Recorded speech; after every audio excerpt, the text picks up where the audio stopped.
Donc moi je suis venue parce que voilà un dossier qui crée un certain nombre de problèmes depuis 2011, que je suis régulièrement effectivement interpellée sur ce problème, que je sens les élus également aussi très contrariés parce qu'ils sont attachés à leur territoire. On a besoin qu'un territoire se développe dans l'identité de ce territoire. Donc je viens ici totalement neutre par rapport au sujet. Avec une préoccupation, d'abord, c'est que tout soit fait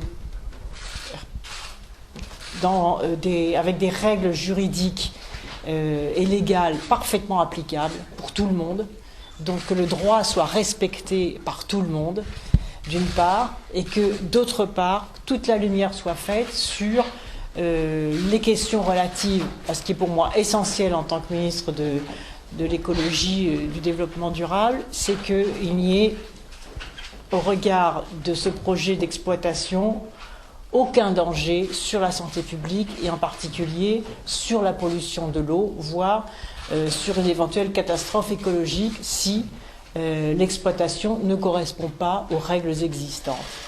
Je ne me prononcerai pas sur la question de l'opportunité du projet, même si je dois vous dire que n'étant pas de ce territoire, il suffit de regarder l'identité magnifique de ce territoire avec la filière du cheval, avec des haras nombreux.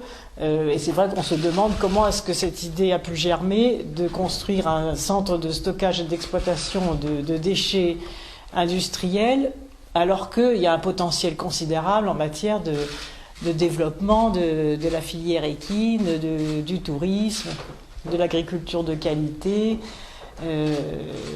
du sport de haut niveau. Enfin bref, ça, je ne me prononcerai pas sur ce sujet, mais c'est vrai que ça surprend beaucoup.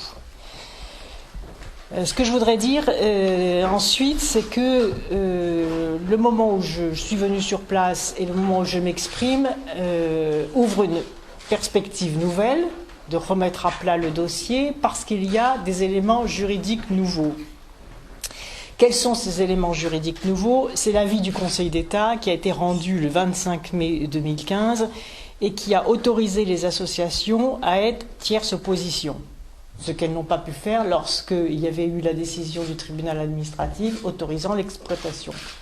Je voudrais d'ailleurs rappeler que cet avis du Conseil d'État demandé par les associations a été appuyé par le ministère de l'Écologie. Vous connaissez mon souci et ma préoccupation, mes convictions et mes valeurs en ce qui concerne la transparence des décisions publiques, la démocratie participative, le respect aux forces vives des territoires, dont font partie les élus, dont font partie les associations, et donc toute décision qui impacte aussi lourdement un territoire, un pays, doit être prise en toute transparence. Et c'est vrai que les requérants n'avaient pas pu être partis au débat devant le tribunal administratif. Ils ont donc, avec courage d'ailleurs, moi je salue vraiment l'obstination et la compétence qui a permis une évolution de la jurisprudence, puisque le Conseil d'État, par cet avis, les a autorisés à être tierce opposition en estimant que la procédure contradictoire n'avait pas été jusqu'au bout de ce qu'elle aurait dû être dans un état de droit. Suite à cela, la Cour administrative d'appel de Nantes a été saisie, et notamment sur le bien fondé donc, du jugement du tribunal administratif de Caen du 18 février 2011, jugement qui a donné l'autorisation d'exploiter ce centre de stockage de déchets industriels banals et de résidus de broyage automobile. Donc, je pense que la première décision à prendre collectivement, je pense que ce n'est pas non plus l'intérêt de l'entreprise d'aller forcer la situation. Tout le monde a intérêt à attendre la décision de la Cour administrative d'appel qui va juger sur le bien fondé du jugement du TA de Caen qui a donné cette autorisation d'exploiter. On est dans un état de droit et je pense que la première des choses, donc j'ai déconseillé à l'entreprise de se précipiter pour retourner sur le site et pour exploiter le site, alors qu'il y a des procédures qui ne seront pas très longues d'ailleurs, devant la Cour administrative d'appel et qu'on doit attendre si, en effet, l'autorisation d'exploiter correspondait bien au droit existant et correspondait bien à la protection de l'environnement et si toutes les règles avaient été respectées. Troisième élément nouveau, il y a des expertises judiciaires en cours qui permettent de savoir s'il y a des risques de pollution de l'eau. Donc ces expertises judiciaires en cours, je les ai sous les yeux, puisque nous avons déjà un rapport d'étape des experts judiciaires qui dit ceci. Globalement, on constate que l'exploitant a mis en fonctionnement le site, alors même, premièrement, que de nombreux travaux n'avaient pas été effectués, deuxièmement, que les approvisionnements n'étaient pas faits, troisièmement, qu'aucune programmation de quantité et de qualité de lixivia traité n'avait pas été programmée, quatrièmement, que le personnel n'était pas formé, et cinquièmement, que les outils de suivi de l'exploitation n'étaient pas en place. Ce ne sont pas les associations qui le disent, ce sont les experts judiciaires auprès de la Cour d'appel de Paris qui ont remis donc un rapport d'étape. Et ce rapport d'étape dit du 3 juillet, suite à l'ordonnance du 3 juillet 2014, et voilà ce que dit ce rapport d'étape. Bon, c'est un rapport d'étape, mais c'est quand même un élément d'appréciation qui, je pense aussi, doit être pris en considération pour justement attendre que le bien fondé du jugement du tribunal administratif de Caen, le bien fondé donc de l'autorisation, soit bien effectivement contrôlé.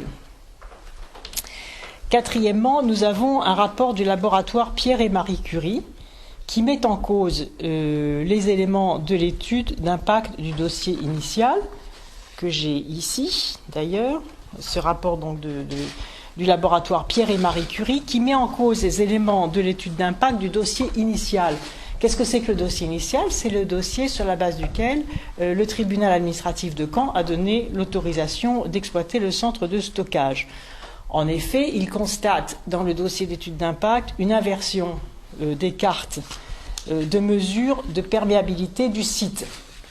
C'est peut-être une erreur matérielle, on verra, mais même si c'est une erreur matérielle, il convient de rechercher si l'inversion des cartes de mesure de perméabilité du site ont entraîné une construction qui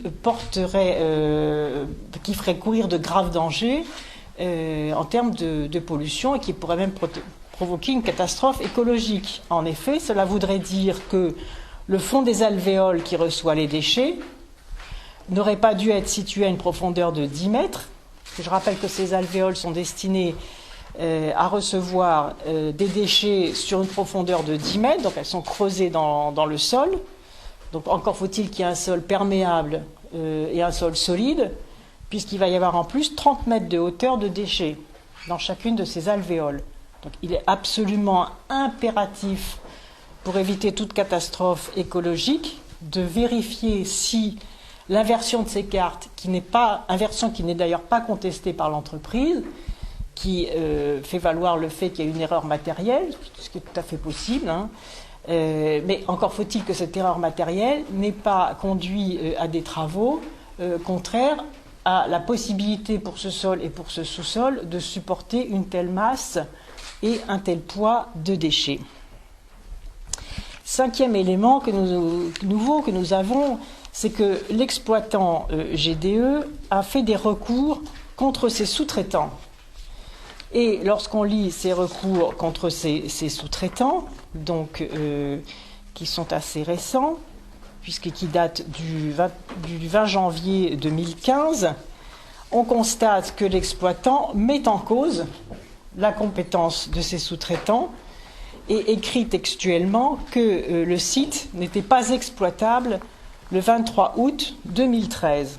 Je lis le recours de l'exploitant contre ses sous-traitants. Il dit ceci: les travaux proposés par les constructeurs ne permettront pas de mettre un terme au désordre. La société GDE a confié un audit du site à un expert qui a estimé en première analyse qu'il existait un grave défaut de conception de gestion des eaux pluviales du site dans son ensemble, le dit défaut n'étant pas traité dans les travaux de réfection proposés par les constructeurs. Et l'entreprise elle-même dit, en assignant ses sous-traitants, qu'elle n'est pas en mesure, je cite ce recours, d'exploiter le site, et cela donc le 22 octobre 2013, c'est-à-dire le jour de l'ouverture du site, donc dans des conditions totalement indépendantes avec l'occupation du site. C'est-à-dire que l'entreprise, dans un recours contre ses sous-traitants, dit que le site n'est pas exploitable le 22 octobre 2013, le jour de son ouverture. Donc je pense que si le site n'est pas exploitable au dire même de l'entreprise le 22 octobre 2013, je ne vois pas comment il peut être exploitable aujourd'hui, et ni comment l'entreprise peut assigner également ces entreprises sous-traitantes, j'imagine qu'elles sont du secteur, les pauvres entreprises, pour être indemnisées. Donc ça, c'est un contentieux entre l'entreprise et les sous-traitants, mais il est bien évident que lorsqu'une entreprise exploitante dit elle-même de ses sous-traitants qu'ils ont mal fait leur travail, finalement, et que ce site n'est pas en état exploitable, c'est quand même un élément qui mérite d'être pris en considération au regard de la protection de la santé publique des riverains. Donc, compte tenu de tous ces éléments, ce que je décide, c'est que je vais envoyer une expertise de niveau national. C'est-à-dire que dès lundi, le BRGM sera sur place, sur le site de l'entreprise, pour vérifier tous les points que je viens d'évoquer devant vous. Donc, lundi, donc, une expertise du BRGM. Pourquoi le BRGM? Parce que comme vous venez de l'entendre, il faut vérifier tous ces éléments. Est-ce que l'inversion des cartes a entraîné des travaux du coup qui n'étaient absolument pas conformes à la configuration du sous-sol? Est-ce que ce que dit l'entreprise sur ses sous-traitants effectivement fait courir un risque majeur en termes de santé publique et de pollution de l'eau, etc. Donc le BRGM sera sur place, accompagné d'une inspection nationale de mes services, et va très rapidement examiner les choses. Et donc, et deuxièmement, ce que je souhaite, c'est que, comme je l'ai dit tout à l'heure, que nous attendions la décision de la Cour administrative d'appel de Nantes. Donc ces deux éléments-là sont en cours. C'est assez simple, finalement, mais assez déterminé. Et bien évidemment, je déconseille vivement à l'entreprise de reprendre l'activité, puisqu'elle imagine pouvoir reprendre l'activité en septembre. Je serais très surprise, et en tout cas, les services de mon ministère feront ce qu'il faut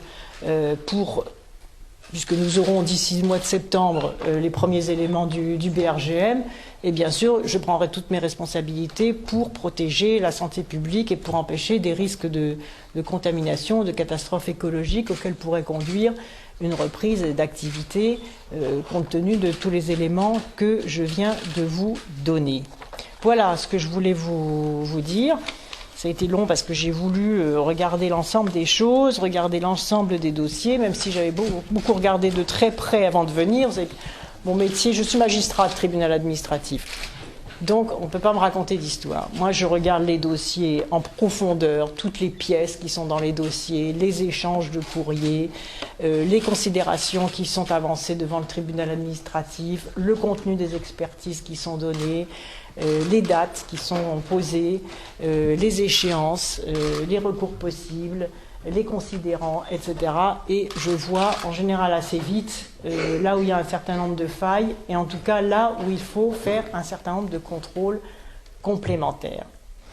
Ma préoccupation, c'est de rester dans les règles du droit et de faire en sorte que tout soit mis sur la table et que toutes les informations soient données à la fois aux élus, aux associations, aux riverains, parce qu'il faut que la plus grande transparence ait lieu sur ce type de sujet.